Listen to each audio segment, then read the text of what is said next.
nightmares in my head, I fear that the thoughts build up until I can't hear, that my mind fills up into a creature, and it haunts me somewhere much deeper. There's a very disturbing image circulating online of a supposed Nike campaign that features a black man branded with Nike logos on his back. This image invoked anger, discomfort, and the PTSD stored in our DNA as descendants of the formerly enslaved, and it should have. The only thing is, this image isn't real. Nike didn't commission it, and it's not a campaign. This is an AI-generated image created by a white woman named Sophie Hospes, and it's disturbing for a myriad of reasons. She generated new imagery from a campaign previously done by a black man, and she used black bodies and specifically placed those Nike swoops on his back, something she knew was a pointed time in our gruesome history on this soil. This sparked so many conversations online, but there's something to be said about the culture of white people stealing from black culture, art, and the commodification of our existence without credit, and how AI is a tool that is being used to specifically target black people. This week alone, I've seen a white woman replace a black woman and a friend of mine with herself, and when called out, just deleted it like it was fine. A white woman created a triggering Nike campaign using a black body. Videos of AI-generated black people claiming they have 10 kids and the government needs to pay for them. And a video of a black man boldly saying he loves Trump. It appears that AI, which is the next frontier, is being weaponized against us. But to understand why this image brought up so many emotions, we have to look at the history of whipping and black slaves being branded. In 2003, an artist named Hank Willis Thomas made a photograph, a black man's head and scarred into his scalp, a Nike swoosh raised like a brand. Thomas said, "We go from being slaves branded as a sign of ownership to black bodies today being branded as a way to make money." We made that work over 20 years ago. We're still living in it. Enslavers burned their initials into black skin to mark ownership, to mark property, but the brand wasn't the only mark they left. Enslaved people were stripped, tied to a post, and lashed repeatedly. The whip was designed to inflict maximum pain while keeping the body intact enough to work. The welts weren't an accident, they were a message. Every scar on a black person's back said, "We were here, we did this to you, and we can do it again."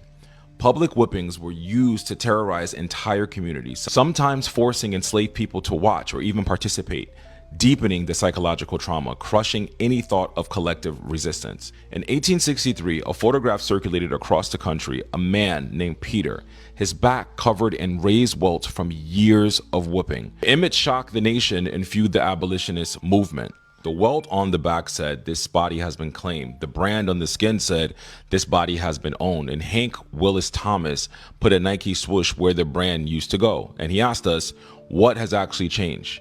We built the railroads, we picked the cotton, we built this country from the ground up for free, and now building AI. In Kenya, Uganda, and across the continent, black workers are labeling data for American tech companies, teaching machines to see, teaching machines to think, getting paid pennies to do it. One Kenyan civil rights activist called it exactly what it is, AI sweatshops, with computers instead of sewing machines. And here in America, black workers are overrepresented in 4 of the top 5 job categories that AI is set to automate. Less than 8% of Amazon technical positions are black, but black workers dominate the warehouses, the fulfillment centers, the support roles, overrepresented by up to 40% in some cities. We're doing the work, we're not building the system, and the system is coming for our jobs first. AI doesn't just replace black labor, it feeds on black culture, black faces, black speech, black data, scraped, harvested, and used to train the models. And then the same AI makes covertly and overtly racist decisions against black speakers. Human monitoring removed the overt system, but did nothing about dialect bias. Amazon built a hiring tool trained on past resumes, mostly white men, so it learned to penalize application from HBCUs. The machine learned from us, then it locked us out. Thomas's work draws a direct line between the exploitation of black labor under chattel slavery and the exploitation of black people today. That lines run straight through Silicon Valley. It runs through entertainment. It runs through almost every sector. The welt on the back in that photo said you were owned. The brand on the skin said you are property. But now the mark is invisible. It's the algorithm and the training data and who gets hired, who gets flagged, who gets replaced, who gets paid pennies to teach the machine that they will eventually replace them to do. Branded head wasn't just art, it was a prophecy. Same ownership, new interface. And with a white woman making and stealing from this exact campaign, It is proving the point of the campaign, proving the commodification of blackness, and proving that to this country, we are just dollars and cents. Stay blessed. So I happened to come across this video not so long ago, and I was like, Nike would never be so brazen to do that and see what Target has been through, Walmart has been through, and actually do something like this. So I just happened to be looking through, like, is there any information? So this is an AI generated image made by a colorless woman who is stealing the thoughts and artistry of a black person who created something similar to explain that these companies taking our money, and that's what they see us as, they sell to us, is no different than Asian shops. It's no different than the Middle Eastern person or Indian person who has a shop in our neighborhood. It's no different than the integration of black and white, and how colorless companies saw that if they integrated and held the power and held the resources, that they could just keep reaping and reaping from black people and taking wealth. And that's basically what it is. It is a way to show that the athletes that they have underneath the contract of a colorless person, underneath the companies of colorless people, then make them money. We're seen as money making machine. Nobody is pouring into the community. Nobody is really pouring into that person what they're worth. And this is something that should be shared around, I think, because it tells the story in our communities, how we in the working class, even middle class, don't own the homes, don't own the land, but we're living, paying rent, taking care of the property. We don't own any of the businesses or any companies. There's no companies we can go to that are owned by black people on a reasonable scale to then make money and have it circulating within the community, because we're so spread out all over this country. I'm speaking specifically of the United States, and I know this is everywhere. There is no togetherness, no cohesiveness, no willing to step up and take ownership, look out for ourselves. There's like this guilt tripping of POCs and everybody else being attached to black people. And there's all this consideration for others, and nobody is willing to be selfish and look out for us, even though we see this pattern that's been happening generation after generation after generation, where we are basically used until we can't be used anymore, or the end of our lives, where we have no ownership over our intellectual property and other people own music and masters and film. And you have to work for these corporations, which a lot of that money is going to the very few. That's what the imagery of the Nike swoops is, how we pay for the shoes that they probably make for $3, $5, at most $9.99 and sell us for $200, $300, $400. How a Michael Jordan is complicit within that system, and how this company basically makes bulk of the money, who looks nothing like us, even though the economy is supported and propped up, especially here in the States, by black people, whether in entertainment, athletics, music.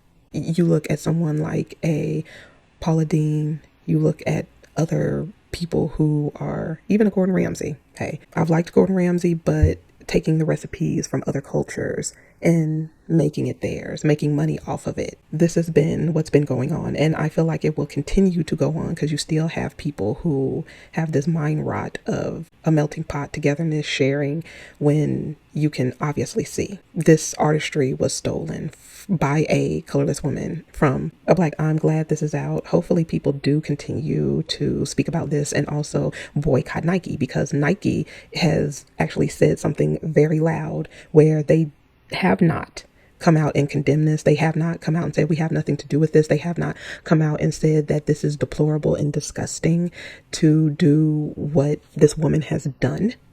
They could put out a statement, because I guarantee you, if this had been the Jewish community, they would have put out a statement expeditiously, way before any of this gained traction. If this was about gas chambers and all the other things that happened during that time, you better believe that they would have been on it with a statement in less than 24 hours. But with this, I mean, you can see by the way they're moving and how they're slow and they're dragging their ass. They don't have to speak specifically to who did it, but they can say, because they extract so much money from the black community, to say that, this has nothing to do with us. We are not affiliated with this. We would never do this. This is deplorable, to make light of something so painful and atrocious. They could do that but they choose not to. So I'm all here for boycotting Nike. This is the same old, same old. You know, these mediocre people who say they have high IQs can't do anything but steal from us monkeys, right? They make light of this. You know, when people say, I shouldn't be held accountable for what my ancestors did, really, because you're making images like this. You're making light of this situation. You were making light of Trayvon's death by having a hoodie on, having iced tea and Skittles. You were shooting bullets at Emmett Till's placard. You've been doing nasty, insidious shit for a very long time to show how you think it's funny. The atrocities committed against us is hilarious to you, and you don't care because it gave you a leg up. So that's why I say you are responsible for what your forefathers did. You will be held responsible for that, and you are responsible for the sins of your father because you celebrated, you uplifted, you taunt Black people, and you think shit like this is funny. You think it's a joke. But soon you'll see just how fucking funny it really is. Your FAFO moment is real close. I do know some Black people who are still going to be on that kumbaya bullshit. You stay over there with them and you play in that grass. Don't come trying to run back when you see that the tables have turned. All right, I'll go ahead and leave it right here. Let me know what you think. Will you continue to support Nike even though they are silent AF about this? Or will you say, as much money as Black people have spent with this company, multiple companies, I'm done. And I'll see you in the next one.